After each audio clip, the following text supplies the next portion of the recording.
All right, well, welcome back to video 3, and we're going to spend just a brief amount of time talking about the statement of cash flows.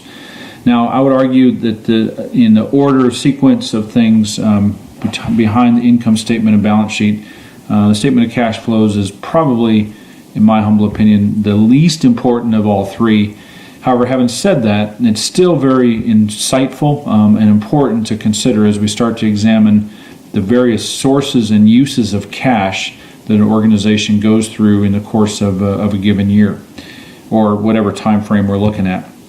So essentially, the statement of cash flows, just from a very broad brushstroke standpoint, is exactly that. It's a statement of how the organization acquired the cash that it has, as well as what it did with it during the reporting period.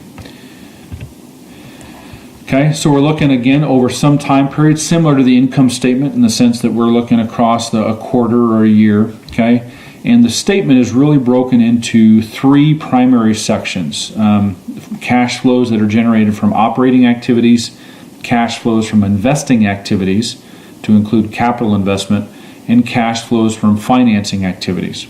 Okay, and then at the end of everything, we should see some degree.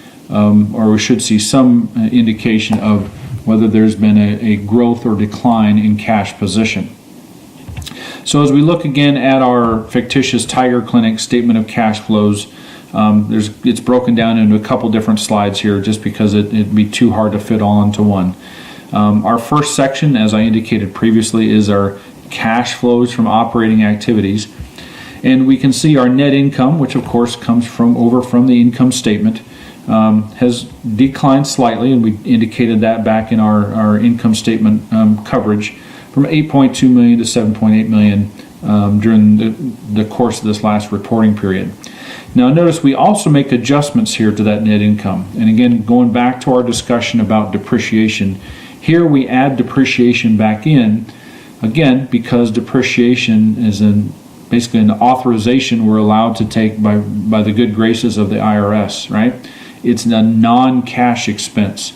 So we're able to add that back in because we didn't actually have to pay anything out for depreciation. It's an allowance. So we add back in $6.4 million.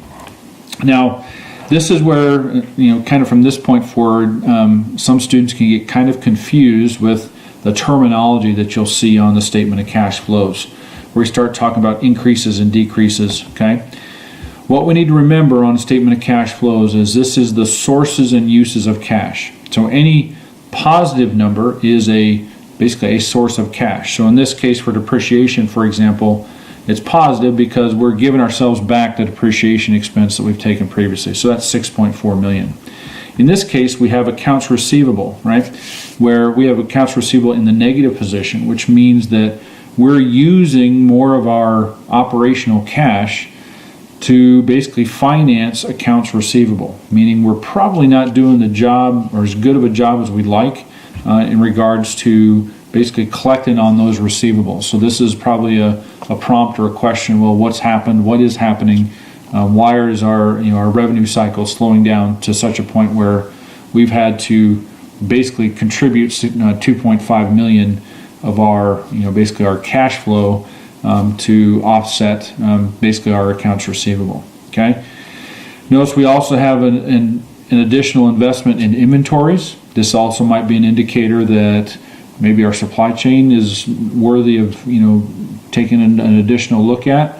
Again, if we go back to our prior discussion about lean processing, lean manufacturing, the more inventory we carry, the more risk we run in terms of waste, spoilage, as well as additional expense in terms of insurance, safeguarding, heating, cooling, and whatnot. Okay.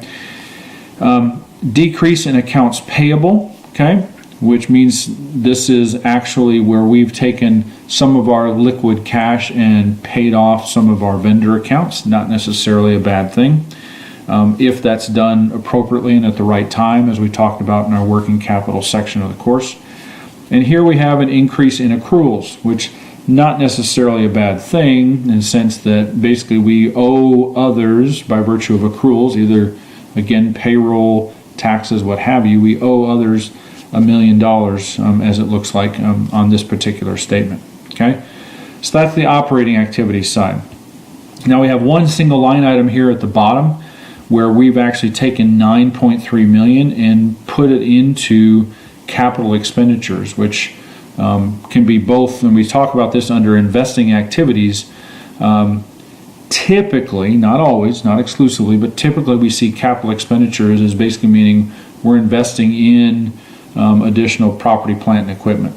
Okay, and it's a fairly sizable amount and a fairly large jump from our prior reporting period, which again should be indicative of, or at least start to foster the question of, well, where are we getting this money from? So that's what we look at next. Financing activities.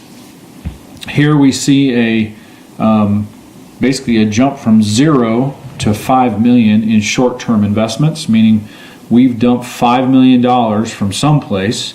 I don't know where we got it from up to this point. From short-term, we basically went from 0 to $5 million, got that cash and put it into short-term investments. We've got $989,000, almost $1 million out of notes payable. So we're borrowing almost $1 million from a local bank. Okay, long-term investments. Okay, we've put $22.2 million into long-term investments of some variety. Okay, and here's the big mystery line. Right, we went from 0 in 2014 up to $31.7 million in long-term debt. Okay, meaning that we basically went through a bond flotation process and we received $31.7 million from that bond float. Okay, that has been, and that's our source of cash that has been distributed across all of our other sections that we've talked about up to this point.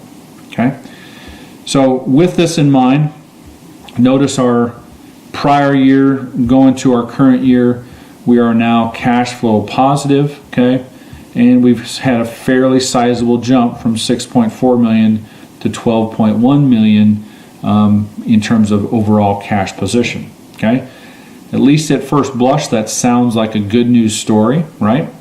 However, as we hopefully are starting to consider, there are trade-offs to everything. Even though we've had quite an improvement of cash position, that's largely because we're borrowing a lot. Okay, so hopefully we're investing in places where that's going to foster growth and we're going to generate some return on invested capital. And as a result, we're also going to have a debt service payment that we have to meet to those bondholders. Okay, they're going to like and want and expect their coupon payments that we've talked about in other sections of the course. Okay, so this is kind of the summary. We did have a positive net income. We increased or invested in receivables and inventories. We paid off some trade credit, or basically our accounts payable, and we increased in accrual financing. Large positive cash flow from operations. We invested heavily in new fixed assets. That's our capital expenditure. Purchased a large amount of short-term and long-term securities, and added a small amount of new short-term and large amount of new long-term debt. Okay, what's the most important line on the statement of cash flows? I would argue it's that final line, our overall cash at the end of the year. We like to see that positive, but we have to know and have to be intelligent enough to look beyond the surface to understand how we got to that position. So with that, I'll close out this very short section on the statement of cash flows and pick up with video 4 here very shortly, talking about financial ratio analysis. Thanks for your attention.